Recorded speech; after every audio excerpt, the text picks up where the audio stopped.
Yes, help if I hit that so I can come on. Hello, welcome to another edition of Chew the Fat. If you haven't been to my channel before, Chew the Fat is where I talk about a topic in a reasonable degree of depth as opposed to a gut reaction video, which is normally about 15-20 minutes long. Normally these go on for about an hour. But of course, we're talking about Rings of Power today. I'm not sure if I want to put myself through an hour of pain. Again, just a caveat. My channel is about supporting things. I predominantly focus on stuff I want to recommend you, films and TV shows maybe you haven't heard of before, or older stuff that you thought about watching, but you weren't sure if it was going to be for you. I have been doing a complete breakdown of the Michael Chiklis show, The Shield, created by Sean Ryan. We're doing that every Sunday. This is the cop show from back in 2002. We're doing all 7 seasons. It's one of the best television drama series ever made. It's my personal favorite police procedural show, if you can call it that. I like it even more than The Wire. They both came out within a few months of each other in the same year. But tonight we are talking about Rings of Power. Now, look, I'm a big Tolkien fan. I'm also a filmmaker. I know how difficult it is to get things made. I know how difficult it can be at the top, where you've got lots of different people competing for power and saying, I think it should be this way. I think it should be that way. It's not easy. It's hard to get anything made these days. It's hard. Even I would say it's harder now for the auteurs to appear, the people with vision, the Quentin Tarantinos of the modern era. It is so difficult to get stuff made to that standard with that kind of vision these days, because there are so many caveats to getting stuff made these days. There are so many people pulling the strings and giving you notes. It's not a show made by one person with a vision. That's clearly not what we're getting here.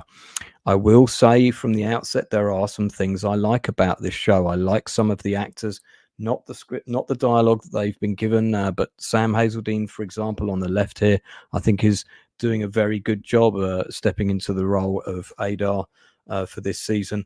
They haven't given him a particularly great scene. I keep waiting. He's such a good actor. I'm waiting for the Sam Hazeldine scene, that really is going to get him to show his mettle.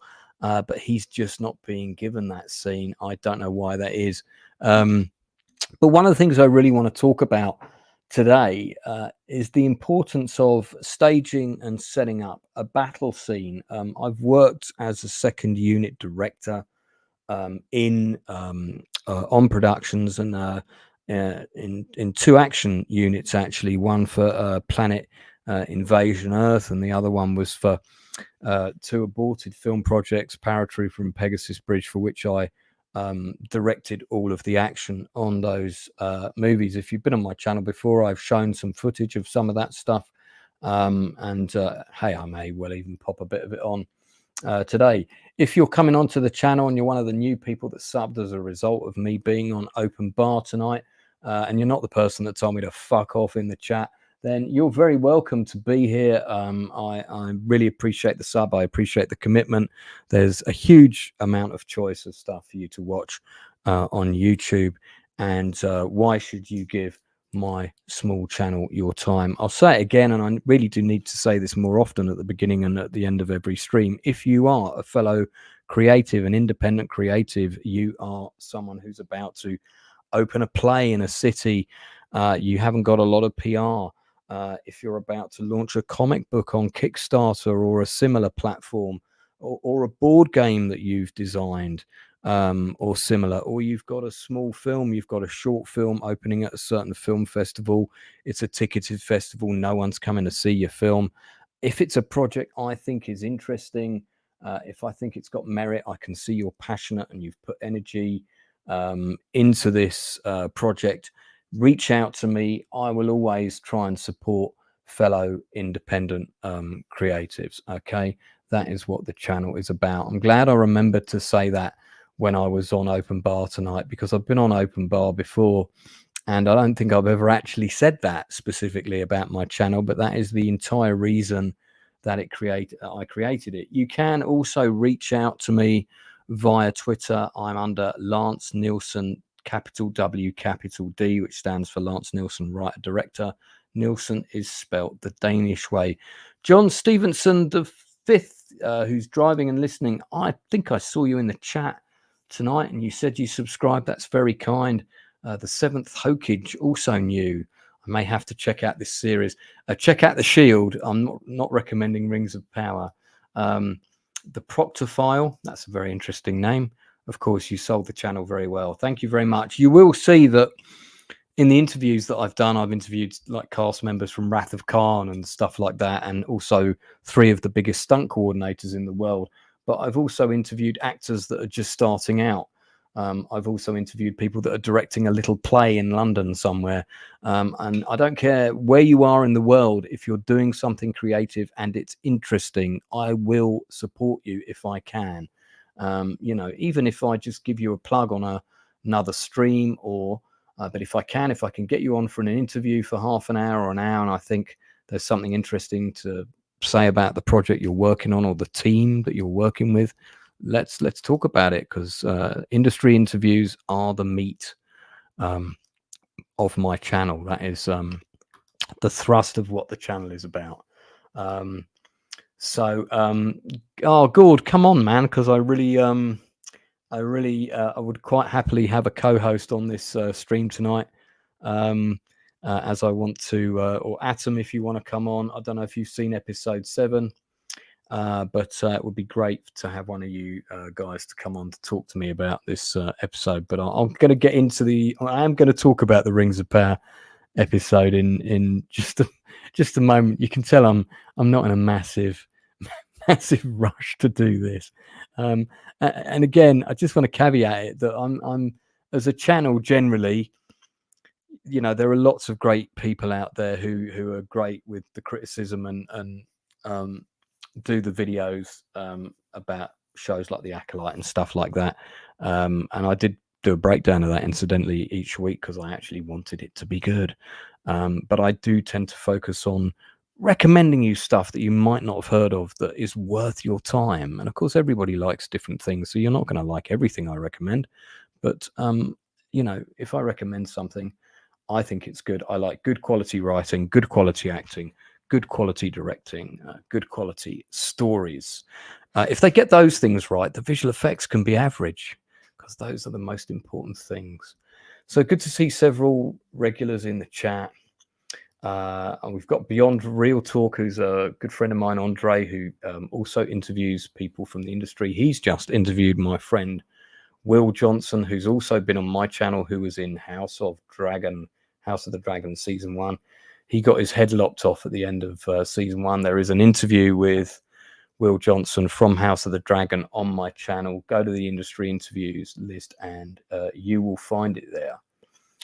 And I've got 17 people watching, so that's really nice. The seventh Hokage says, I've kind of been subscribing to all of Mauler's friends. I love you guys. Take on everything new. Yeah, I like to think my channel is it's quite unique because I do work in the industry. I have pretty much all my life been a screenwriter, a playwright. I did the play about the post office scandal. That was play number 15 for me. You can find a number of my plays and screenplays on Amazon. And I'm also an acting coach, and I'm quite good at getting people auditions, actually, as it turns out. So yeah, so I'm in the trenches, but I've always been an independent creative.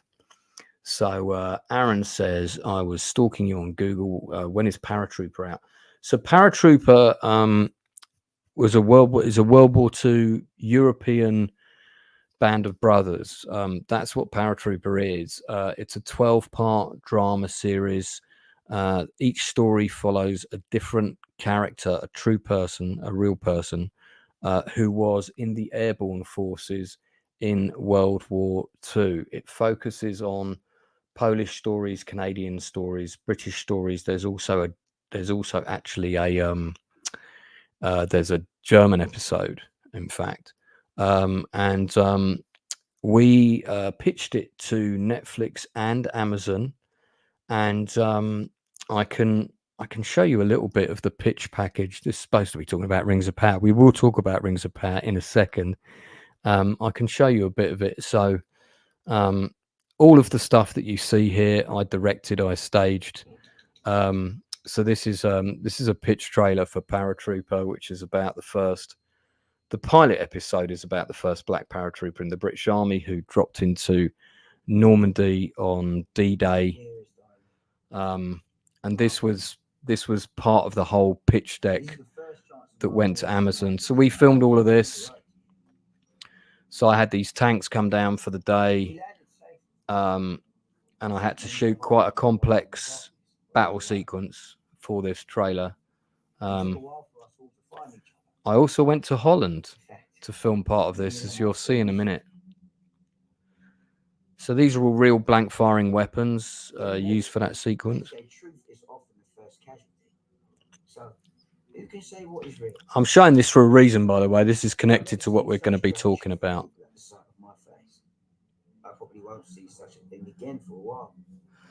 That is Arnhem Bridge in Arnhem, and I shot that sequence. I know today is a day that will be well remembered in history, but I wonder how many of those that fell here today will be forgotten. I really do hope you and the boys are well. Send them my love. Let them know I miss them terribly. Yours truly, Sid. So I actually showed you that for a reason, because I had to shoot quite a complex battle sequence for that, with a number of characters in different places in the battle sequence. And obviously the battle sequence has to have stakes, so you've got to be invested in what's going on, right? So I've got an actual edited rough cut of that whole scene, and I'm going to bring it up just to talk about the geography of a battle, okay, and sort of setting up a battle scene. So but keep in mind that I directed all of this. Now this battle sequence is incomplete because it's not been we didn't have the money to complete. It's a long story. Anyway, it's a second unit battle scene. So the second unit often directs a lot of action, and basically we had to kind of fill in the blanks, like some principal actors were missing, this kind of thing. So actually there's a version of this battle sequence with storyboard drop-ins for shots that are missing. I'm just trying to think. Let me just see if I can get the correct version. I should have been a bit more organized about this. I do apologize. So I think it might be this one. Yeah, here we go. So this is the one. This is the one that we want. Okay. So just give me 2 seconds. Let me close that one. So this, for anybody who has seen the film The Longest Day, in the film The Longest Day, you've got an action sequence where it's a very well filmed action sequence. It's a black and white mega blockbuster war film from 1962. I think The Longest Day was made. This tells the story of one of the same battles, but in a lot more detail. And so this is a second unit. What that means for anybody who doesn't work in the film industry is that second unit normally shoots a lot of footage that doesn't involve the principal cast, or shots that are going to be shot around the principal cast and they're going to be added in later. So we did actually have some of our principal cast for this sequence. I'm just going to move it a little bit. So this is, as you can see, so when you're showing this to someone, it's important you tell them if there's shots missing. It's a placeholder grade, which means it's not a finished grade. It's a temporary sound and music mix, right? So what happens in the movie, or in this episode of Paratrooper, which is the pilot, is it's the battle for Pegasus Bridge. And this was a key bridge on the right flank of the invasion of Normandy. And the Germans, in the morning of the 6th of June, the British had captured the bridge with gliders, and they'd been reinforced by the 7th Parachute Battalion, of which Sidney Cornell was one soldier. We follow the story of 3 soldiers, Sidney Cornell and his 2 best friends, Ron Perry and God, the other name's gone out of my head now. An Irish soldier who was very, very brave. And basically, they're all fighting in this village, which is next to Pegasus Bridge. It's called Benneville Bridge at the time. The village is called Benneville. So the Germans don't really know what to expect. They're not really sure how many people are in there, and their actual first big push into the village was actually quite casual, much to their regret. And they came in with a couple of self-propelled vehicles. So this is so again, we've got some storyboards here for our principal actor, who hears the sound of the tanks across the other part of the village, and so then he comes to, so basically goes to the sound of the fire. So you establish this is down the road opposite from where the tanks are coming. So these guys are hearing the tanks, and they're crossing the road. So this is the north end of the village. And one of the shots that's missing is like an overview CGI shot that shows you what's where. So this is the Germans starting to push into the north end of the village, okay? And so the British start retreating, and they're and then this is the T-junction that separates the village from north and south. And Cornell arrives at the junction, looks up the road, and can see the tanks in the distance pushing into the village. We cut back to the tanks. So this is like the center of the village near the junction. The British are now falling back, and the tanks are now pushing forward. This is from the German perspective. So you know where you are. You're seeing from north to south, and you're seeing from south to north. Again, these are the British taking cover. We've got various characters. That's actor Luke Manning on the left there. Is a fantastically talented actor. You might have seen him in things like Black Mirror. This is another talented actor called David Wayman. Done a lot of films. Goes down one of our guys with a headshot. So now the Germans are pushing in.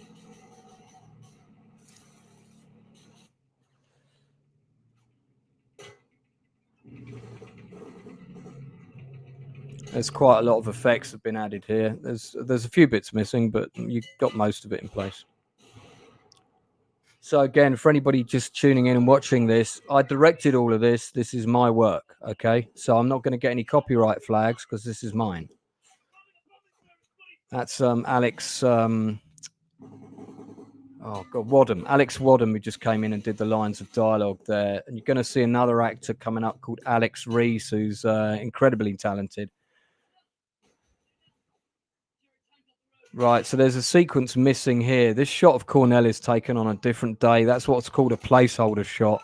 So we would have actually had him running up as the storyboards depicted earlier. So the Germans are now pushing in to the village. You'd cut to some shots of the bridge, hearing the firing getting closer while all this is going on. And obviously the pressure's on the British. They're starting to fall back. Right. So this sequence here, for anybody, this guy actually did this, okay? This is one of the lead three characters in our story. He actually did this. He charged out in the open with a Bren gun in full view of two German vehicles and attacked them. This is what happened. So this is an accurate depiction. He got mentioned in dispatches for this. I'll show you a bit more.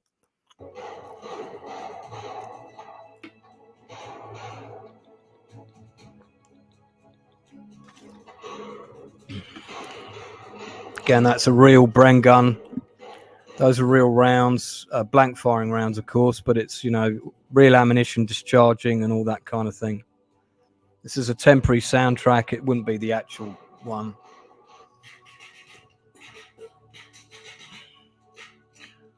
It's one of our stuntmen going down there. So, yeah, so he shot the commander on the top of the tank, killed a couple of the supporting infantry, and then this other guy came up, that's Alex Wadham there, and set the tank on fire with what's called a gammon grenade. There's a sequence here missing where somebody throws a grenade and Cornell picks it up and throws the grenade back and it blows up a load of Germans. That really happened as well. But you get the idea. Oh, yeah, so here we go. This is the storyboard for this bit that's missing.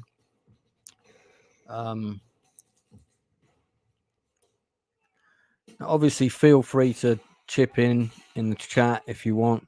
I'll answer any questions you have. So the British are now pushing up. This guy's been killed. He's one of our sort of main supporting characters. Kit Harington is the name of that actor, very talented young actor. And Cornell, meanwhile, is having this little fight of his own with this big behemoth of a German who he manages to take out. So again, that's all stuff shot around the second unit. This pickup was done on a different day, and you can kind of tell because the grading's slightly different. And again, it's a temporary grade. It doesn't all match yet, you know. So now the Germans, the British are now pushing back, and we know that the Germans are pushing back the way they came. So you get the idea of what's happened.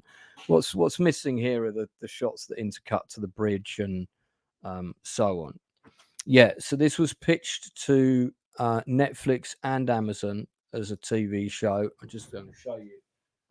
This is what's called a physical pitch book. So here it is. In here you have like a breakdown of each episode, the storyline for each episode. And of course, because we'd shot a whole load of second footage unit, we were able to add all this stuff in. I'll show you guys some more footage in a sec. We've got real black and white photos of all the real characters we're going to feature. And you know how you had the episode in Star Trek where you go to the Black Mirror universe and suddenly you're kind of seeing the story from the bad guy's point of view? Well, one of the episodes in Paratrooper is about the invasion of Crete, which of course was the biggest airborne German operation of World War II. And we follow like a young German Fallschirmjäger paratrooper, how that links to a previous episode. So you have emotional tissue that connects the story. Is a British paratrooper in Sicily 2 episodes previous finds his diary on the body of this young German soldier, and he's getting the diary translated back in London. And as it's translated, you flash back to different points of the German story. So you already know that this character is dead at the beginning of that episode, and that's like, you know, the visual pictures for the Crete episode, because of course we hadn't been to Crete and shot any footage for that. If you want to, by the way, if you want to read that episode, it's available on Amazon. Just look up Paratrooper screenplays and you'll see there's a few of them available. One of the best episodes I've ever written. So you got things like the breakdown of all the different actors that are, you know, committed. There's Jason Flemyng there, who's one of my regular collaborators. And you'll see there's Sharon Duncan Brewster here, who was in the June movie. She played Dr. Kynes in June. I'm still trying to get her on for an interview. There's Wil Johnson, who was in House of Dragon. He is on my channel. There's been an interview with him. So this is all the stuff you have to do. You have to have a pitch deck. You have to have a video deck and all the rest of it. We're getting a little bit off topic here. So the reason I showed you that action sequence is it's about setting up the geography of the battle. And I would have established earlier in the sequence, earlier in the film, you know, that there is this big road that runs north and south through this village. And we have earlier scenes that establish where these machine gun bunkers are, and that, you know, there's this place where this road sign is, which is key. Visual keys are very important, that people see and they understand where they are. They know where they are in terms of the battle and the stakes, right? So I'm just going to put this up. So if you see here, it's a bit of art direction here. Need to give a shout out to Jay and Neil, who were our art director and production designer respectively. So you can see we've got a period road sign there, and you can see it's 8 miles to Caen. So we know that this road goes south that direction towards the city of Caen, if you know your geography. And Ouistreham is the port in the north, and this has already all been mentioned in the story. So we know that this road runs north and south in the terms of the geography of this battle. Flummox Buffoon, I love that. 87, I love that name, mate. Came from Drinker's Stream. You're a legend. Thank you so much. That's very kind. I won't be everybody's cup of tea, and you know what? That's okay. It's not a problem. So yeah, but so what I did with this sequence, because it's one of the big battle scenes in the movie, is it's all about showing where it's happening. And we know that if the German tanks get past this signage and they turn right, Pegasus Bridge is right there. And if the tanks get to that stage and they attack the bridge, there's not a lot that can stop them. So the bridge will fall to the Germans. So we know what the stakes are. Stakes are very important in a battle. So if we're talking about stakes in Rings of Power, well, obviously there's the stuff going on with the rings, and they're being made and created and all of that. I mean, that whole storyline was very messy. I do like the actor that played the ringmaker. I thought he did a very good job with what he was given, and he really went for it, bless him. And there's some terrible dialogue in that show, but there's some good acting here and there. You've got to give people, they go for it when they can with the material that they've got. But really what I want to focus on today is talking about the geography of a fight. So in the Rings of Power episode, you've basically got a city that's surrounded by a river, which has got a high mountain behind it, woods on the other side of the river. We've not established that there are any clear areas close to those woods, because we've never had a shot that shows all of that. We've established in earlier episodes that there are a number of bridges that span that river. I think there's about 4 or 5 in at least one shot. There might be more. I mean, you can assume that there's more that we can't see that are out of sight. And yeah, well, I will talk about Paratrooper a bit more. You know what? If you guys stay on the stream, and there's 23 of you now, I'll show you the Paratrooper torch reel. So that's the pitch reel for the whole show. I'll put it on at the end of this. Let's see if we can keep those numbers, and I'll try and keep you invested. Hey, Gooch, let me know if you want to come on, man. If you want to come on, buddy, let me know. I'll send you the link. So we've got some idea of the layout of the battle. We know that there's the river. We know that there's bridges. We know that there are battlements. We know that there's a tower that Celebrimbor's in that's further up, that's creating the thing. It's never established what's immediately beyond the gates of that city, whether there's a second set of gates like there is in Minas Tirith. We can see when we get the wide shot that there are different walls and things, but the structure of the city looks quite higgledy-piggledy. So it's not clear if there are 3 lines of defense, for example. It's never discussed. Fall back to the second keep, stuff like that is not in there. So it's not clear to me if that one section of wall that's pulled down, what that immediately accesses, because just because you make a gap in a wall, unless you've got an absolutely massive army with huge superiority, that's not necessarily going to make that much difference, because that's a very narrow gap for people to come into, and you can pour fire and arrows onto them. So actually, when people are coming through that gap, they're very vulnerable, right? Also, so let's just address a couple of other things about things in a battle need to make sense. Okay, so in the sequence that I just showed you, paratroopers are being attacked by tanks. Tanks are heavy and they're being supported by infantry. The paratroopers have got one anti-tank weapon, and it's established, I can't get the bomb in, sir. It's bloody bent. That's one of the lines in the sequence. Gooch, I'll send you the link in just a sec. So we've established that they don't really have any anti-tank weapons, right? We've not really established with the defense of this city, what are the city's defenses? Do they have trebuchets of their own? What other weapons do they have apart from archery? Are there different units? So, for example, with the battle for Minas Tirith, we know that there are guys up on the walls. We know that there are some cavalry, not many, but there's a little bit. We know that there's a massive infantry unit who are protecting the gate, while there are other units that are protecting the walls from being assaulted. Here we get a couple of established shots of some people on some walls, but there's not really a sense of what's happening elsewhere in the city, which I think could have been done with not a lot of money. A filmmaker who was experienced at making low budget stuff could have made whatever money they were given go an extremely long way. So, there's lots of things that are not established about. For example, we see that the bridge is destroyed, but it's only one bridge. It's the last section.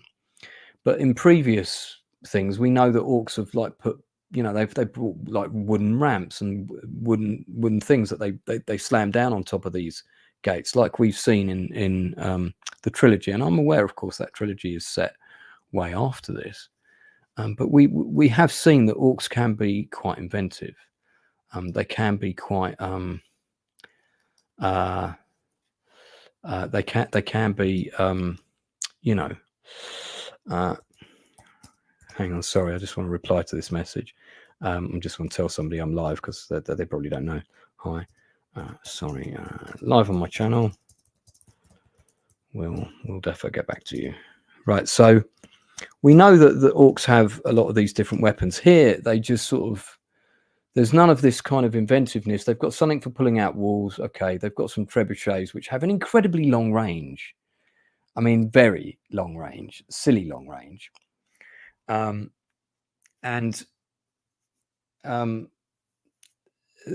mainly used to destroy some bits of the city and also cause a mountain section to fall down and block the river. I'll come back to that in just a second. Let me send Gooch the link here.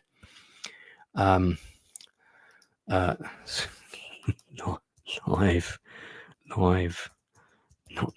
love. Sorry. Right. Okay. I really shouldn't type to people while I'm live because I just make loads of mistakes. So where's the Gooch? There he is. Okay, mate. I'm dropping the link to you. There you go. So yeah. So you could have had a scene with a load of them rushing across the bridge, trying to do a different attack there. If a river has just been drained of water, and rivers don't drain that quickly, but let's just pretend we're in Middle Earth. Ecological stuff works a slightly different way. Fine. Okay. The water drains. The water behind the rock formation that would have built up, which by the way would be an imperfect formation, there would still be water coming through there, is going to slowly build up and come round the sides. Now let's argument's sake, let's pretend that that's going to take a while. The other thing that would happen when those rocks fall into the water is they would have caused a huge wave of water with the existing water. What would have happened was the banks would have flooded immediately, and all those weapons that are on the edge of the riverbank all would have been sort of swept away, because when those rocks fall into the water that they're replacing has to go somewhere, and it won't automatically all go downstream, and it will be pushed to the sides of the river because of physics. I'm just going to bring in my physics Middle Earth consultant. I don't know about that. What's up, buddy? Long time no see. Yeah, cheers, man. I saw you in the chat briefly on Open Bar, and just doing my part.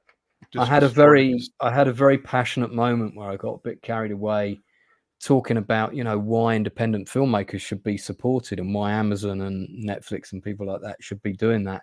Absolutely. I had a right rant about it, and one guy in chat said, "What is this guy talking about?" And I caught that comment, and I tagged him, and I went, "I'm talking about independent filmmakers. It's really not that hard." Well, there's a passion there. They actually love their work, and they're putting out actually better stories than what we're seeing from Hollywood. So I totally agree with that. Like, if you're gonna spend this money on the dog pile of garbage that we have right now, yes, that could be spent. It could be spent on some independent creators that are putting out great stuff. And I think you mentioned this. I caught this tail end of I think 50K, on making a film for 50K. And yeah, I mean, Matt Holmes and I have both done it, and that's how we connected. I found him on the internet. I actually supported one of his crowdfunding campaigns. He didn't know me from Adam. We were on opposite sides of the world, but what I saw in him was a fellow brother, if you like, a fellow passionate creative. I found about his story. He'd applied for numerous funding applications from the very people that are supposed to identify and support people like him within the Australian arts culture, shall we say, the cinematic arts. Okay. And he's never been supported properly. I mean, he's had some donations here and there, and some people have backed him here and there, private individuals, but he's never been supported by a big production company in Australia, nor a big arts funding body in Australia. He's done it all, you know, with help from supporters, but he's done it on himself. And The Cost was his third movie. His second film, The Legend of Ben Hall, you guys can see that on Amazon now. It's an Australian Western. That's like shot for under 100,000. Okay, and it looks like a $1 million movie at least. And it, you know, he was clever what he did with it. You've got horses and gunfights, and it's a period film. You know, it's Australian bush rangers in the, I think it's set in the late 1800s, late 1800s. And it was the crowdfunding campaign for that film when it was a short that connected me and Matt. And I don't want to go on about this too long because I do want to get back to the interesting geography of battle in Rings of Power. But so I support, even though I couldn't afford to, I supported his crowdfunder for a couple of $100, and I had more money in my bank account then than I do now, you know. And that was how we connected. We connected on Facebook. Him and his wife have actually stayed at my apartment in London. We've met each other in person 3 times now, and he's an exceptionally gifted filmmaker, and dare I say it, he's a better filmmaker than me. I just think he's not as, my skill set is storytelling, working with actors, love directing actors, and writing good scripts. But he is really on it with the technical stuff. I mean, he's good at working with actors as well. Writing is not his primary thing, but he has also written very good scripts, so he's multi-talented. And I just remembered that Drinker had seen his trailer because I'd sent it to him. I said, mate, look at this film that my friend has made in lockdown for, their initial budget was like 20,000, and they got a bit more to complete the film. So their actual shooting budget was a lot less. And Drinker came back to me straight away and said, wow, this film looks like it was shot for like $7 or $8 million. And I said, yeah, I know, right? It's pretty good. I've got the trailer for The Cost here. So, you know, those people watching, I'll show you the trailer for The Cost in a little bit. I've actually got it here. So I'm just curious. I know I've come in and kind of like taking it off track here a little bit, but right. I'm just curious. Like, have you two ever decided to work together, or has that ever come up? No. We have. I've actually written 2 scripts for Matt. Okay.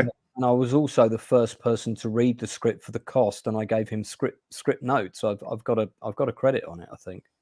And I've got a credit on Fear Below, which is his 1920s Jaws creature feature, shark trapped in a river, hungry shark trapped in a river. Oh, okay. And the script was called Bull Shark. He got proper shafted on that film. I don't know what I should say about it, but one of those movies where you turn up for day one of filming, you find your budget isn't X, it's Y. And it's because certain people are increase their fees and they're taking bigger than the slice of the pie that they should. And that script was originally called Bull Shark, and I thought, this is going to be the next Jaws. This is a great script. And then he had his budget slashed, and then a week into filming, their entire set went underwater. They had the biggest rainfall in history in that part of the country, out the blue, out of rain season. And he's calling me on the phone saying, Lance, my God, you're not going to believe it. I'm in a convoy of cars and we've had to flee our set. It's now under 10 feet of water. And I'm like, Jesus Christ, what else can go wrong for this guy, you know? So we've kind of been there for each other when we've gone through our... I mean, like, I gave my own little film a plug on the channel as well, but mainly what I do is I plug the work of other people that I really believe in. You know, that's really what this channel's about. I mean, yeah, we review stuff, and of course, the way I plug a lot of people is by interviewing them. And then the way I get more people to the channel is by interviewing big people like Gail Ann Hurd, or one of the hot chicks from Wrath of Khan, Laura Banks, you know. She was such a great guest. I mean, what a wonderful... I watched it. I was lurking. She's and you know, in real life, she's such an amazing person. Definitely buy her book, The Wrath of Blonde. But what a lovely woman, and didn't hold any, you know, she didn't hold anything back on that interview. She was a lot of fun. Anyway, let me briefly go back to Lord of the Rings. No, it wasn't in Louisiana. Matthew was filming in Australia, can you believe? And they got rained out, and that's not what you would expect to happen. So, just have you seen this episode of Rings of Power? Did you watch it? Episode 7? I'm not watching any Rings of Power. I watched 20 minutes of the first episode of the Do you know first what? season. Do you know what? You should watch this episode just to compare it to the Battle of Helm's Deep. Because what they've done is they've taken several bits from the battle for Minas Tirith, the battle from Pelennor Fields, the battle from Helm's Deep, some bits from the end of the fight at the end of Fellowship, and they've tried to put them all into this battle. But you're not invested in any of those moments because the required emotional stakes have not been there to build up. Yeah. I got that in the first 20 minutes of the show. Yes. So you've got all of those emotional moments in this big battle that fall completely flat, unfortunately. Despite the actors absolutely trying their level-headed best. Hey, Nadia, great to see you. And then you have this battle that I'm talking about now, where the physics and the geography of the battle don't make sense. You're attacking a city that's surrounded by a river, but has got about 5 bridges, and you're coming out of a forest. So there's a precarious-looking monolith thing down the river a bit that looks like a side of a mountain that's about to collapse. So after attacking the city for ages and not particularly getting anywhere, and one of the bridges is damaged, we don't know what's happened to the rest because we never see it. He targets his trebuchets to fire a considerable distance for a trebuchet, but these are obviously XXXXLs in the distance department, into this precarious mountain, which collapses into the river. Okay, so this is what I was talking about when you came on. So if you did that, bearing in mind that all your forces are on the edge of the riverbank, including all your trebuchets and everything, the first thing that would happen when that massive mountain slide occurs is you would get a massive surge of water, which would breach the banks on both sides and sweep away half your army, right? Yeah. Obviously, that doesn't happen, but that's what would happen. The second thing that would happen was if it did completely dam the river, very unlikely because, water gets through gaps, that happens, but let's pretend that happens. What would happen is that it would then build up behind, and it would then come around and flood the banks and sweep away your army, and then come back into the drained riverbed, turn that into swampiness of fuck. But they do that, and for some reason this river bed is completely dry within, it's a little bit damp, but it's like pretty much dry within 10 minutes, and the Orc army storms across it to get to the castle. Do they have prepared ladders? 2 that we could see of, 1 tree and 1 actual ladder, to get into this city with thousands of orcs. We didn't see like lots of shots with orcs carrying ladders. They've got 2 for their army. Maybe there wasn't sufficient budget for that because, producers, they need to get their paychecks. Can't have too much for the art department. I can see the art department really have tried to do a good job on this show. Some people ridicule the costumes. I actually think the costumes on this show are very good. I think you can see people have put work into stuff. They have tried to make designs look interesting.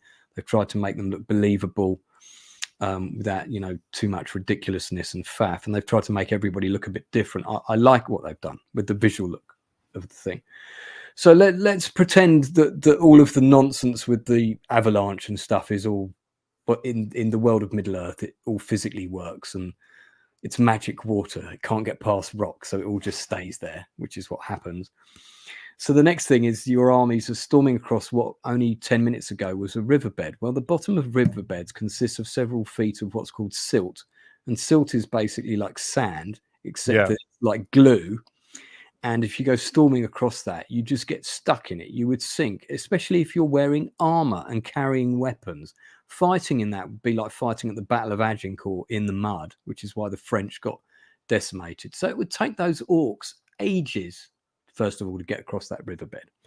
Then the elves turn up with, there's a whole ridiculous thing that happens before this, which I'm just going to focus on the battle. So I'm not even going to talk about the elven horse charge that occurs before the battle actually takes place. When they get 6 feet to the orcs, someone orders them all to halt. So all 1,000 horses suddenly halt at the same time because, they're elf horses. So they do that. That would never happen. But anyway, So the elves come back round. They've been the orcs for some reason leave the woods to fight the elves that are on horseback, thus losing their cover advantage. And everybody's fighting it out in this riverbed, and it's complete chaos, and different characters arrive at different places at different times. You can't really tell where any of them are at any one point, because you can't really follow it. And the way it's edited, you can't follow it. It's so there's no emotional, oh, that bit's about to fall, or they get their hooks into this wall where somebody says, that's the weakest, that's the thinnest part of the wall. How did the orcs know this? Don't know.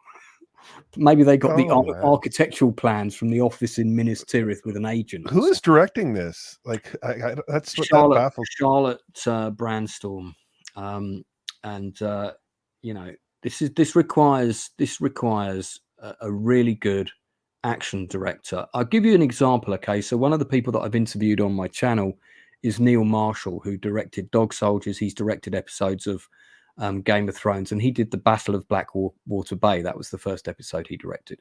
Mm-hmm. When he came in, the script for the battle was nonsense, and he said, well, hang on, if these people are leaving ships and attacking King's Landing, which is a castle surrounded by sea, okay, you're landing on the beach at low tide, let's say, they're going to have a way to try and assault that castle, so they're going to bring ladders. So he actually had to get them. See, the people that wrote the show hadn't thought about this, and he said, look, you need to think it's siege mentality. They've got to have ladders, they've got to have grappling hooks. And then it was him that came up with the idea of, so once the boats land, everybody turns the boats over, they become shields, and they advance on the wall. Makes perfect sense. And I said to him, that was the question I asked him. You can watch it on the interview. How important is geography of the battle? He said, absolutely crucial. The audience have to understand who is where, so that we understand Tyrion's up on the wall, he's here, the bad guys are here. And he said basically all there was like one section of wall, and he had to sort of like create the battle for the whole city out of that, the port and the little entrance and stuff. So there was a whole discussion around that. Clearly, I don't know if that discussion didn't happen with this show, or maybe it just got lost somewhere because everybody was pulling in different directions. The whole sequence, clearly they spent some money on it, probably not enough. It just totally lacked a cohesive vision, and it just made no physical sense. Why would this army do these things? Don't know. You can't answer them because it's yeah. There you are. Chip in while I go for a pee quickly. Well, I have a trouble with this because it just seems like they're just, don't worry about it, just do it, and it's people are gonna love it. I think that's where Hollywood is at. Like, there's no real work being done. It's like, I mean, there's work being done, but there's no actual work being done. Like, there's no one actually overlooking and questioning what's going wrong with these scripts, what's going wrong with these fine details. I blame the directors, I blame the editors, I blame the producers. They're just collecting a paycheck, I think, at this time. And I don't like, because like after talking with Bo, it just seems like it comes from the top down that they don't care. They just put it out, and so people can watch it. And I think there are people on the show that do care. I can see but they can't say anything. No, I think that's there are some actors on this show that are really giving it their all. I think the guy that plays Celebrimbor, he's giving it his all with the material he's got. He's trying to give his character a narrative, a journey, and he got a big speech, but that speech was just basically a bit of Sam's speech and a bit of another speech, and all put in. And while this speech is happening, the battle around them all just stops. It's a copy and paste methods that are happening nowadays. Really quite bizarre. You saw it in Ahsoka, you saw it in Acolyte, you're seeing it in Rings of Power apparently now. But the battle sequence, for those people that have been here since I started the stream, the battle sequence that I just showed you, everybody was paid on that day. I think there was, including all the extras and the crew, there was probably a team of about 60. So we had about 5 principal actors, we had about 45 extras, Germans and British paratroopers, and then we had a crew of about, I think our crew was about 16. We had 3 cameras. So we had 3 cameramen, and the first AD, second AD, all of that stuff. And then we had a makeup team of 3. Actually, our crew was probably about 20. It was probably about 20. So it was probably about 65 of us all together, including all the extras. Is this the army one that you did? The paratrooper pilot. Yeah. This is really well done. Like, yeah, I mean, I showed a few. I showed some of this earlier, and it's a load of our extras. A lot of who were, and that's one of my principals, David Wayman. So, for you people watching, including the hire of those 2 tanks, this whole sequence was shot for £8,000 UK, about $10,000. And this entire sequence, right, was shot in a single day. So I started filming shots at 6 a.m. I think we did the first shot about 6:45, and we shot until I think about 7:45 in the evening. It was in October. It was about this time about 5 years ago, actually. End of September, first week of October, we filmed. And that's what I did for that money. And everybody got paid. Everybody was on about £100 a day, I think it was, And so, the money's all on screen. The 2 tanks, right? The 2 tanks cost £3,000, £1,500 each to have for the day. The reenactors brought all their own weapons, brought all their own costumes. So the costumes for the extras, I didn't have to pay anything. What I did do was I did lots of PR for their various groups, and we gave them, we fed them all, and we looked after them, and we treated them really well. And if the show had got commissioned, we know that we're going to come back to those groups, and they know they're going to get a paycheck. So there's a lot of goodwill when you're working at the low budget thing. But everybody that had a crew position, everybody that had a speaking acting role, everybody was paid that day. The minimum sort of daily rate. And, that's a battle sequence produced for £8,000 UK that lasts 6 minutes or whatever. 6 minutes of the battle scene that you've watched on episode 7, season 2, you haven't personally seen it. That's probably on screen. That's going to be £6 million at least. I would think. Well, the whole show is what, 1 point something billion dollars to make this series. Yeah. So, and if the story leading up to it and the characters have been set up properly, it could have been great. Now, there's a character who arrives just sticking with Lord of the Rings, and I'll show people the paratrooper torch reel before I wrap up because I promised I would. So I better find it while I'm talking. It's quite long. It's like a 10-minute pitch. Yeah, I remember watching it, and I was like blown away for the amount of money that you had, and this, like, that could easily be. You can see some of the other footage that we shot in the torch reel. Hang on, I'm searching in the wrong place. But I forget the name of the character. This is how uninvested I am in the characters. It's the black elf, okay? And he's, they kind of try to make him a bit like Legolas, but they haven't really given him any depth or anything. So it's a bit of a weird character in a way. Do you feel, sorry to interrupt there, but do you feel like character development is like a lost art? Because it just seems like a lot of this content that's out there is like the characters are extremely flat. I'm not blaming the actors 100% on them, but I do blame the directors, the writers, and the actors, all 3 of them together. I didn't want to talk too much on Open Bar, but we were talking about scripts and things like that. I'm writing a script at the minute. I got given the job, and it's a friend of mine, but he's an incredibly well-known actor. Been in really big films with Sylvester Stallone and people like that. And he wants to keep this project under wraps until it's ready. So I'm not going to say anything more about who it is. And there's no money at the moment because the film has not been commissioned. So he basically came to me with an idea that he wanted to do this particular script with a particular type of character. And I've written a script for him before. He's the same guy that I collaborated with, you know, when we had the TV show. It went all the way to the top at Amazon. Everybody said it was going to be a go. The British version of The Shield about a corrupt cop. Yeah. And then we had that corrupt British cop that went and kidnapped and murdered that woman during the lockdown. And that the project was dead like overnight after that happened. Anyway, it's the same guy I co-wrote that with. So we've co-written stuff before, and he always has a clear vision for who his character is. So what I'm dealing with here is I'm dealing with a single captain, and I'm kind of like the first mate, but I'm also the guy running the engine room because I'm listening to the captain's notes, but I'm also stoking the engine. I'm doing the heavy lifting, and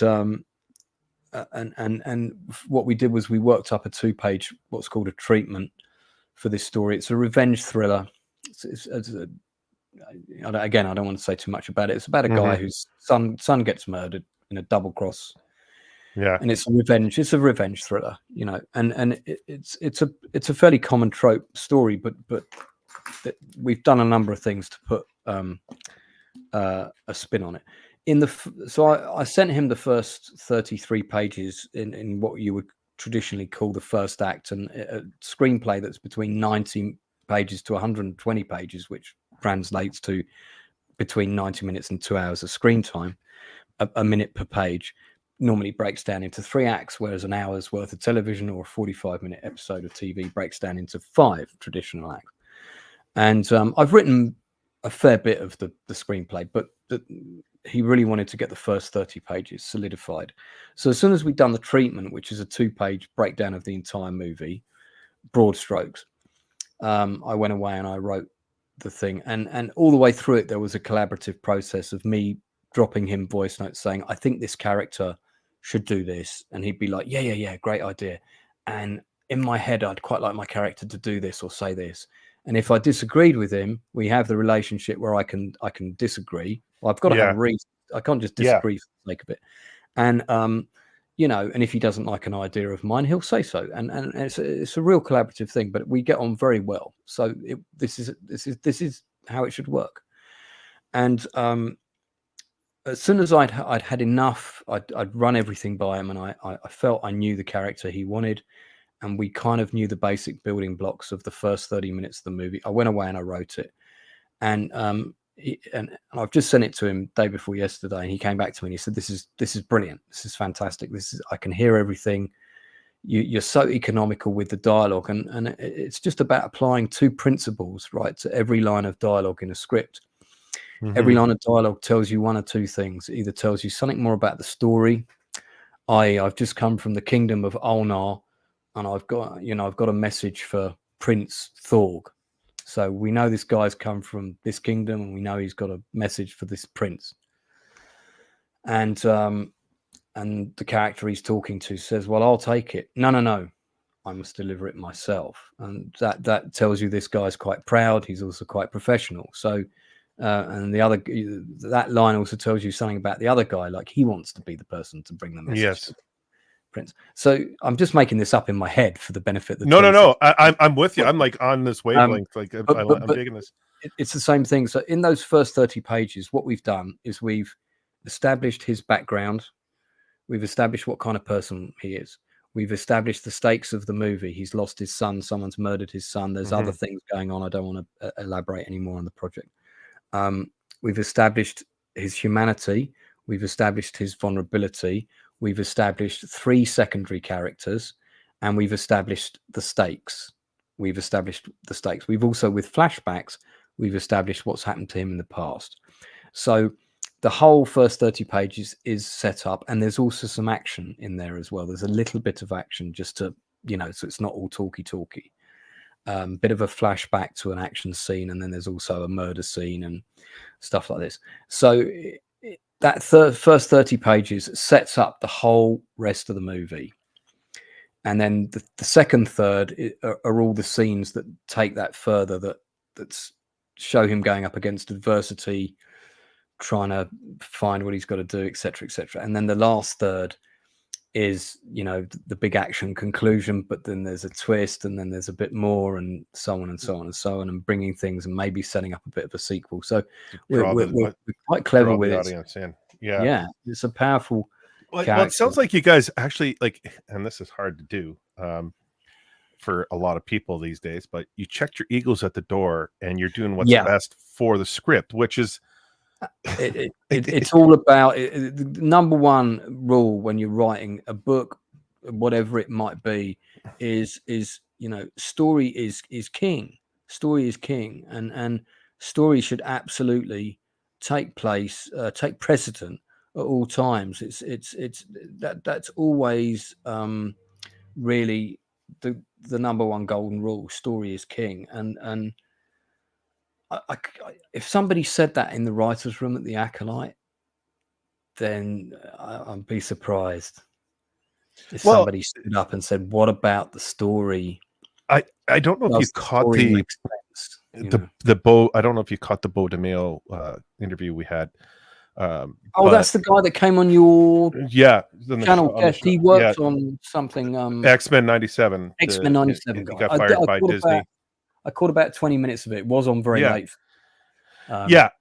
He talks about a story Bible, like in taking, and when you have a story Bible, you're doing, like, depending on how many episodes, how many seasons, but you're going to have this big Bible, and you're bringing in all the canon, all the lore, and you're putting it in, and you're developing this story that's, you have everything there, and then you can tweak it as you move along a little bit, but there's everything's right there. I don't know if you were taught that at all, like doing story Bibles or so for example, if you go and work on a soap, an established soap, let's say Sunset Beach, in theory there should be somebody, sometimes it's the showrunner, but normally you will actually have people who are in charge of effectively doing the Wikipedia thing for that show. And they will know that Fred slept with Susan, and then Fred had an affair with Bob and was briefly gay, but then realized he wasn't gay, and then he married Sarah, and then Sarah and him got divorced, and that all happened last season. So for the following reasons, Bob doesn't like this person, therefore you need to write this into the character for the scenes you're doing. I'm paraphrasing here, but it's the essential building blocks of taking an established story and not breaking those rules. So if you're doing an IP as big as Star Wars, having a Star Wars nerd in the room with you who knows the do's and don'ts of the Star Wars universe from the established facts. In other words, this is very basic storytelling stuff, but it's called "Don't break the rules of your own universe." And a really good example of breaking the rules of your own universe is the last Pierce Brosnan James Bond film. No one fucking liked the Invisible Predator car. This is James Bond. We want a bit of realism, tongue in cheek, sure, but we want it to feel like it could exist in the real world, the world you and I live in. We want to believe this secret agent is out there doing this stuff. No one believes that he can abseil off of an iceberg with a parachute that's come from a rocket, standing on the sides of the shells, negotiating an ice flow when he's not even got warm clothing on, and not end up in the water and die. That and then that whole scene done with extremely poor CGI that takes you right out of the movie. If you look at that sequence now, it's absolutely dreadful. And Pierce Brosnan hated that sequence. He hated it when he read it in the script. No one likes it. It went down like a fart in a spaceman's helmet. And what you did is you took Bond, and instead of putting him in a nearly impossible situation and then having him get out of it in a believable way that Bond does, you put Bond in an actual impossible situation and had him get out of it by what's called total film bollocks. And that just, people tune out when that happens, because they're like, fuck, that would not happen in this universe that you've created for me. There are rules. One of the rules in Star Wars that we can all accept is that stormtroopers, whilst they might look fierce, are generally a bit shit. They're not great at hitting people. They're not expert marksmen. They look good, and also their armor is shit. Now, whether that's logical, or not. It's kind of established Star Wars universe nonsense. It is a bit nonsense, but maybe they are marksmen and they're hitting the little tiny spots that we can buy. So when you have stormtrooper scenes and the stormtroopers, are not the best shots and the heroes win, we can buy into that because we kind of know that's the score. But then when you have, Jedi who are supposed to be very powerful, getting their ass kicked by people where the limits of their abilities haven't been shown or proved, that's kind of like whatever. And then also very important to care about characters. You've got to be, I said this on Open Bar tonight, it must have been about 15 times. You've got to be emotionally invested. Drinker and I did a big breakdown of Masters of the Air. Mm-hmm. And no one talks about that show now, but people still talk about Band of Brothers. No one talks about Masters of the Air. Everyone's forgotten about it. Another massive, expensive, whatever. And I still want to own the Blu-ray box set because there were lots of things about it that were good, but the characters and the emotional tissue that connected us to those characters, that got us invested in those characters, that made us want to make sure they survive those missions and come home, it just wasn't there. You established two of them have got two serious girlfriends / wives to be back in America. Where are the scenes with them exchanging letters? Where are the scenes with him reading out a letter from his wife and it's really important for whatever reason? Where is the reunion scene when they come home? Okay, we can end the show with them all, the planes all taking off England for the last time. That is quite powerful. But I'd quite like a scene where we see the wives waiting and they're suddenly coming out of the sun. Maybe we don't need to see them step off the plane, but that would, loads of people lining up to cheer them on at the airports in America when they come home. That's powerful as well. That's powerful. Those reunion scenes are quite important. What was the point of showing the wives at the beginning if we're never going to increase the importance of them? Letters were vital in World War II. Letters were probably the most important morale thing of all. You've got a movie coming out called It's a Number, and it's the African American unit whose job it was to keep the military postal service running because there weren't enough people to run it. So all these Black American women volunteered for that job, and it's a military unit within the army, and they ran the American military postal service. That's a vital, vital, vital job. Any soldier will tell you that was a veteran from World War II. The most important thing to them was getting a letter from home, as long as it wasn't a Dear Gooch letter. So these things are really important. These things are really important. I hate the love and leave. I know you've got to duck out. First I want to say congratulations on 4K, bud.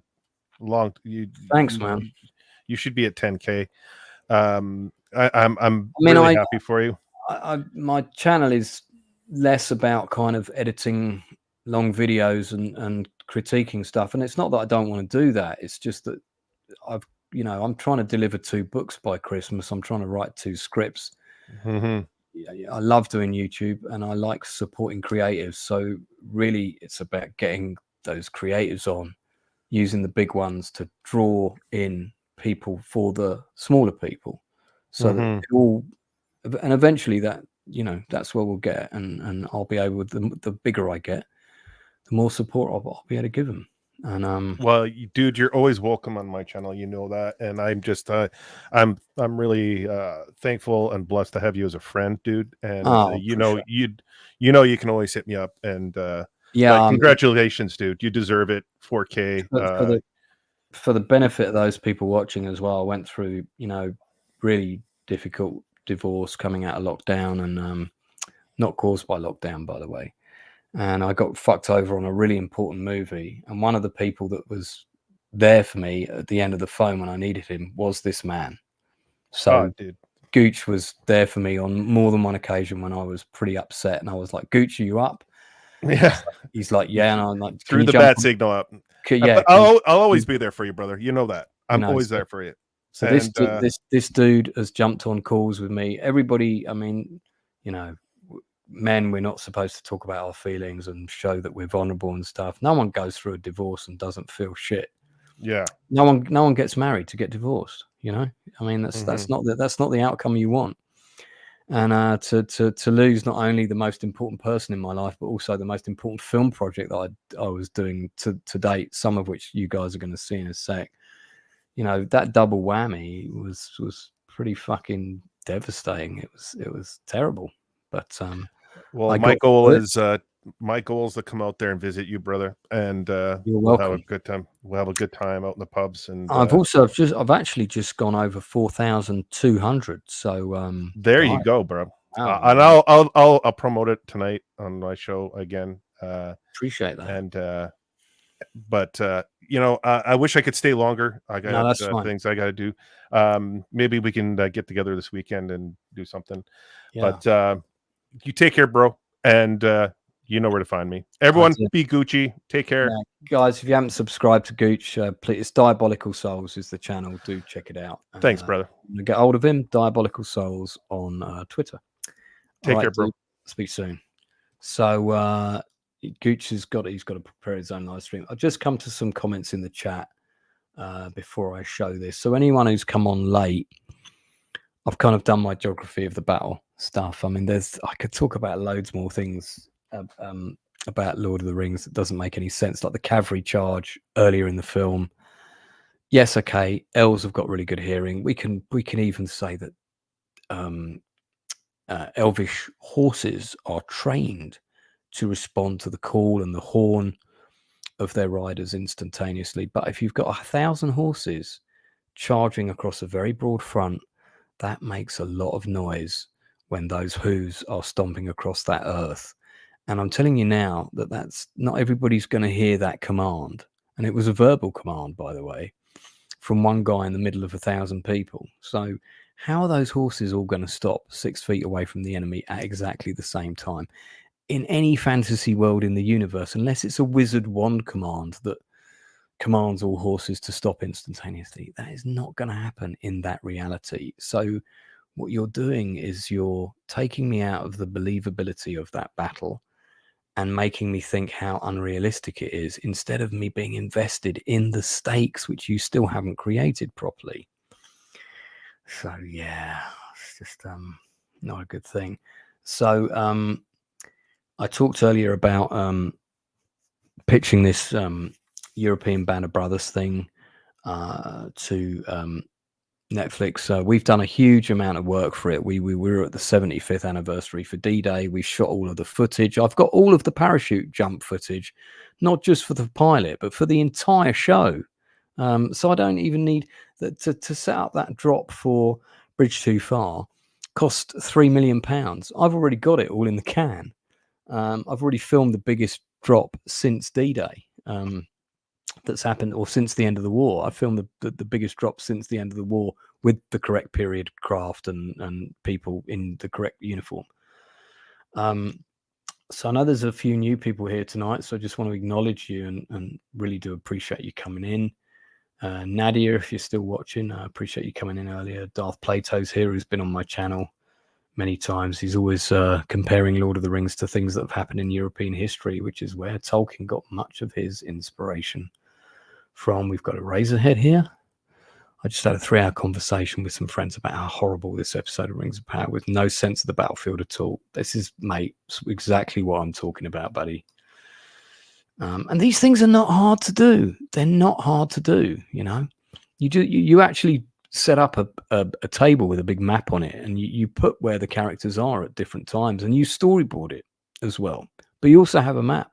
We did, with the tank battle that I showed earlier, we had a miniature version of that all set up with the correct number of tanks and figures and everything. And what I did was I played the battle out with the miniatures, and I photographed it, and I put the camera where I wanted the cameras to actually be for that battle. So I was getting the same shots that would end up in the movie on my camera with miniatures before we filmed it. Text to Filer. Who is the wizard that helps the stranger? Oh, that's in Rings of Power. Oh, that's not Gandalf. Not Gandalf. if it's the person that you're. Tony, establishing a character and stakes are essential for a good story. Otherwise, you unnecessarily rely on twists, and too many twists ruin a good story. Absolutely true, mate. Good to see Jay Goodwin here. Thank you, Jammer, one of my regulars and mods in the chat. Good to see Atoms in the chat as well. So yeah, if you're new to the channel and you haven't been on before, listen, these are the good times. Well, it's not too mad. Shout out in the chat. I'll read out your comments. You don't have to pay for a super chat. I'll read out as many as I can before I wrap up here. I'm going to wrap up pretty soon. So I don't know if I'll show you the whole thing of this, but so like I mentioned, the battle for Pegasus Bridge was pretty important, and Pegasus Bridge was the film I was working on before this one. It's the one I got screwed on. But we did a lot of prep for that. So the reason that Paratrooper came out of that was because the prep for the two could be combined, and therefore we wouldn't have wasted time and resources. So the European band of brothers. Tell me if you guys can hear this. Tell me if you guys can hear this in the chat, by the way.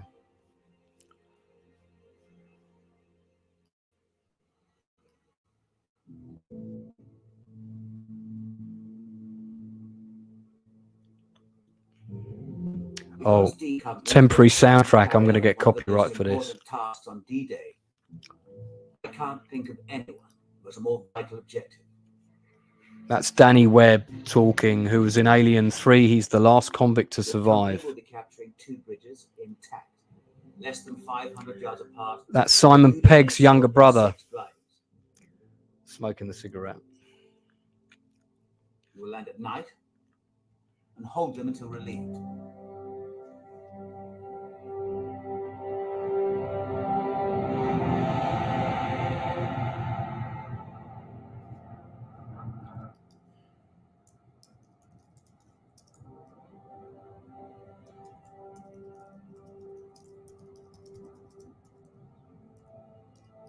The main threat to you is the 21st Panzer Division.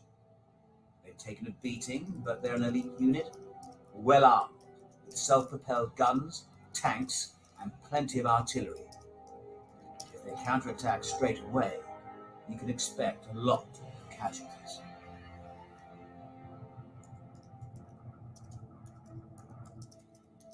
Do you ever get that feeling? What's that? You might not make it back.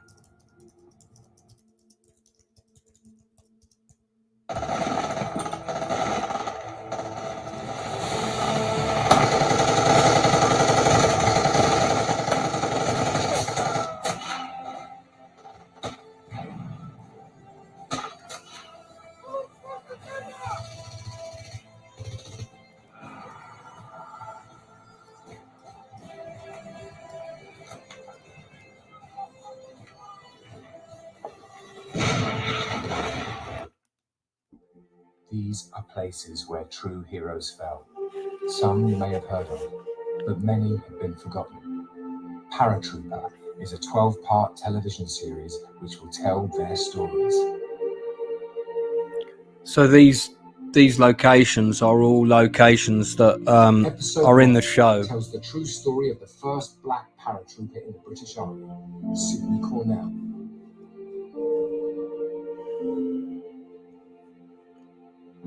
Other episodes will follow: Canadian, Polish, Dutch, British, French, and German characters.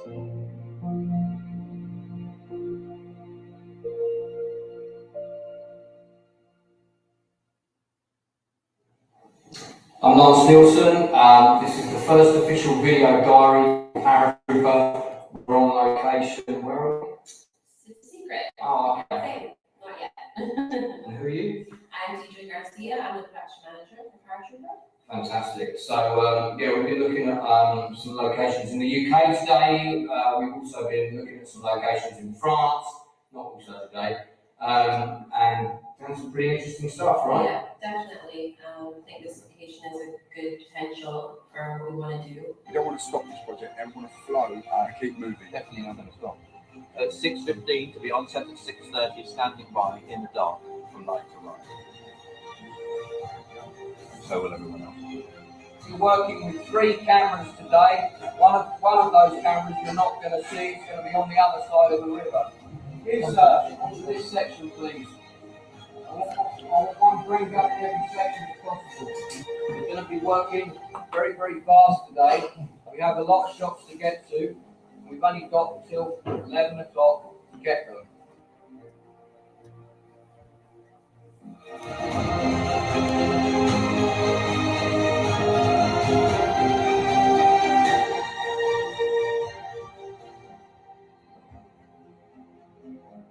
In preparation for this production, we've secured the locations, met the families of the veterans, and filmed a huge amount of second unit footage to facilitate telling the story of these forgotten heroes.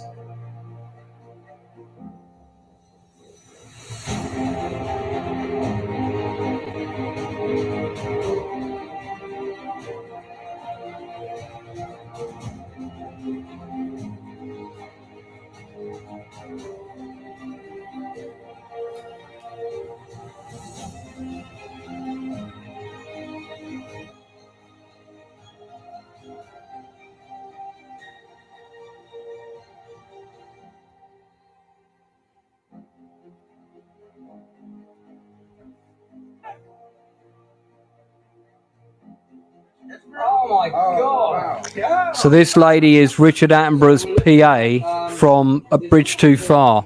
This hasn't been given to me. This is on a brief loan. This lady worked as a production assistant on Bridge Too Far. Do you want to just say your name on camera? Yeah. So then the next part of the pitch video is the stuff I showed at the beginning. Episode 1 tells the true story of the first black paratrooper in the British Army.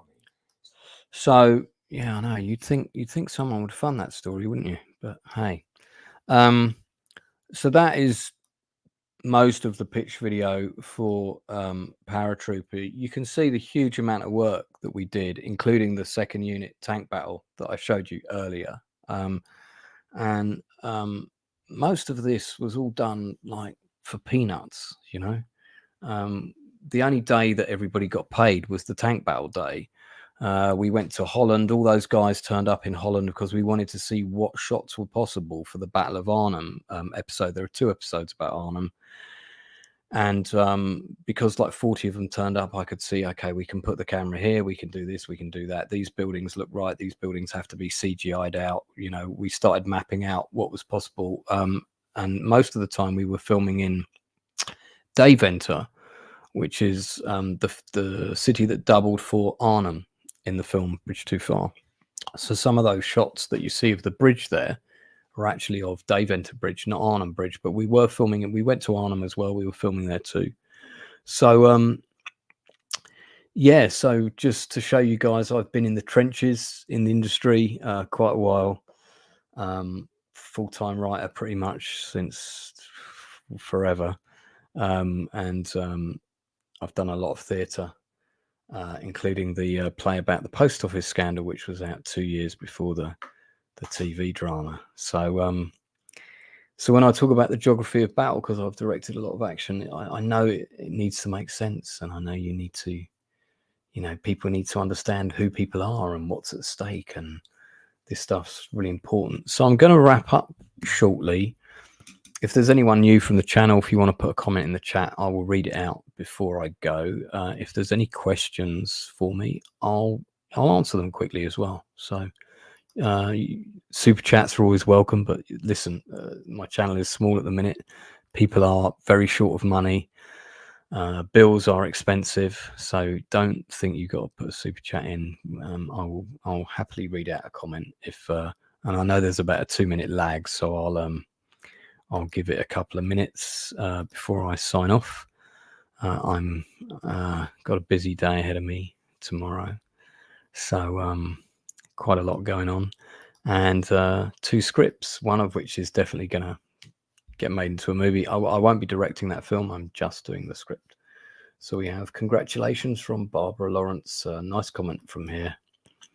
Yeah, Alan, thank you, Atom. Alan was a really good friend of mine. In fact, if I was on the other computer, I'd put up some pictures of him.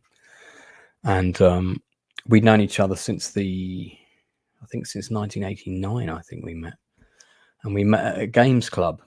And Alan was really good at building miniatures, and hence, why he worked for Jerry Anderson. Mr. Z. I think that's a compliment. Thank you very much. Thank you, Barbs. I was on Open Bar earlier. I am now over 4K. If you are one of the people, I think there's about 300 new people that subscribed. If you're one of those new people, just want to say thank you very much.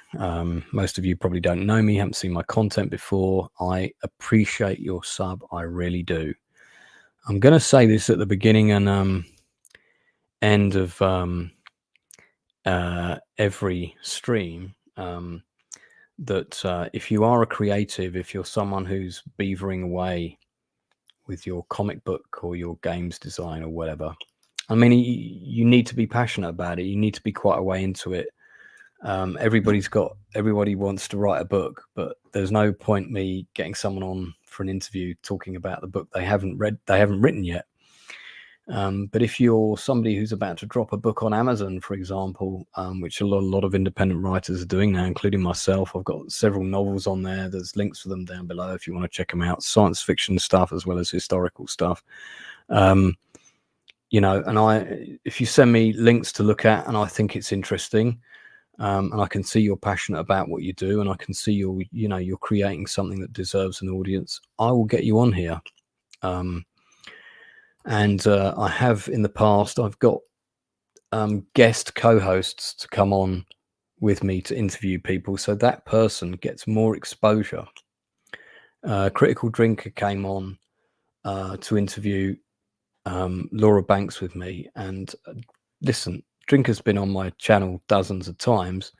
That was for the benefit of Laura Banks. That was not for the benefit of myself.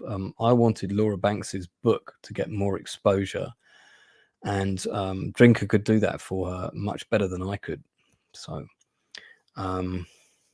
Rusty Jones says, and welcome to the channel, Rusty. So glad you highlighted the mess of the battle in Rings of Power. I was so lost and confused. God, mate, tell me about it. Keep up the great work. I'll do my best. Thank you. And again, I want that show to be good. I wanted it to be good. I want a great Lord of the Rings battle. I want to be on the edge of my seat in a battle. I want to be invested. I want to feel it when characters die. I don't want to be sitting there watching a show going, oh God, thank God that annoying woman's dead. She fell off the wall. She's dead. Oh, good. Because she was kind of annoying. That's not what a show should be getting from the viewer. Should be getting a more powerful response. As I said, shows and characters and stakes have to emotionally connect. It's very, very, very, very important. And so there we are. Eraserhead, I'd do anything for a good and faithful Lord of the Rings adaptation, as would I. I had a pitch for a Lord of the Rings series. I'll tell you what it is. Loads of people were invited to pitch, and I tried to get a meeting with Amazon to pitch this story, and I didn't have the caliber behind me. God knows how some of the people managed it. My story was this. So if you remember in the Two Towers, Faramir has captured Frodo and Sam. Just before that happens, the scene that leads to that happening is that they see the elephant. Look, it's an elephant. And suddenly the elephants are being attacked. And this guy who's on the top of one of them, who's like a young, good-looking Southron. I think he's a Southron or Haradrim. It might be a Haradrim. You guys will know better than I will. Falls off the elephant, and Faramir has this little speech, and he goes, I wondered who this person was. I wondered why he's come to fight. Will he have family that will miss him? I'm paraphrasing a little bit because I can't remember the exact. And I thought, that's a great starting point for a story. Why don't we start with that scene, get a lookalike for that actor, or even just replace the actor in the shot, because that actor will be a lot older now, and go back in time and show how Sauron corrupted those people and got them to wage war with the tribes in the north. In other words, how did he corrupt these people and get them on his side? And I wanted to do a kind of a Shakespearean style, explore the culture of those races, show the imperial court within those things, and Sauron manipulating things and people murdering each other and gradually stirring hatred. And you see how these tribes end up fighting for the bad guys. So it's really about the downfall of several nations that end up fighting for Sauron. But they're nations that we haven't seen. So we could have had a lot of original stories. We could have had a lot of original characters. We're not too tied to established characters, but we're tied to the lore that's known about those races and those countries as told in the Tolkien books. That was my idea for a Lord of the Rings show. So you guys might think that's a terrible idea, and that's completely fair enough. But that was my idea. Yeah, just not so abysmal, not so abysmal. Well, I mean, check it out, man. But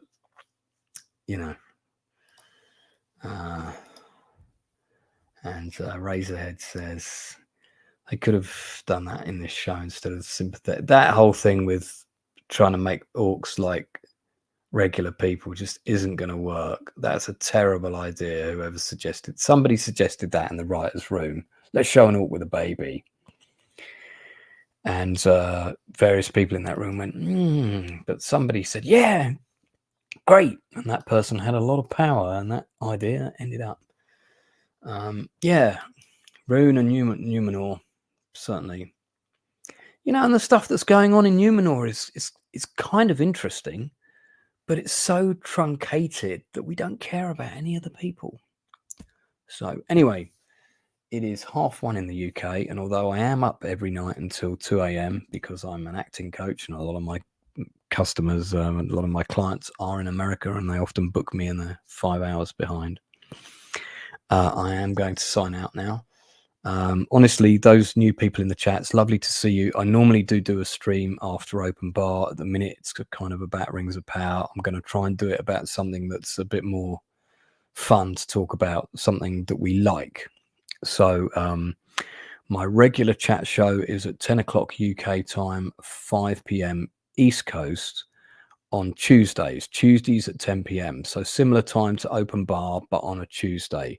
I have a regular guest of panels, both British and American, other YouTubers, including Blue Collar Loser, who's one of the regulars, Enzo Stupalicious, who's my main co-host, the Inside Man, who works in the film industry like myself, stays anonymous, hence the Inside Man, has always got loads of interesting information, and a couple of other regulars that come in and out. So join me then as well for the Nielsen ratings. On Sunday, I am doing The Shield, one of the best cop shows ever made, in my opinion. Every Sunday we're doing a couple of episodes. We just did the first 3, so I'm going to end you with a little trailer just to remind you what a fantastic show The Shield was, and why you should come and watch it and talk about it with us on Sundays, because you really should. We do that at 8 o'clock, so that's 3 p.m. East Coast. Until then, thanks to all my new subscribers. Thanks for everybody who got me over 4K. I really do appreciate it. And don't forget, if you are a fellow creative and you got a project you think I might be interested in, get in touch with me. Take care. I'm a different kind of cop.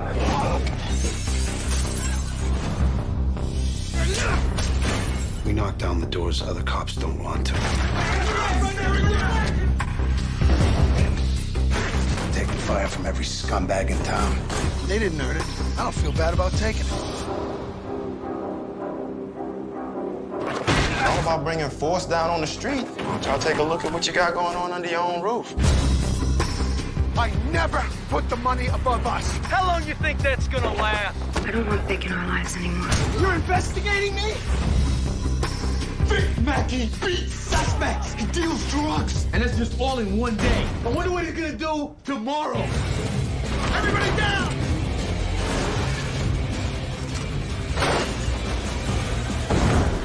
Hey, my day's just getting started.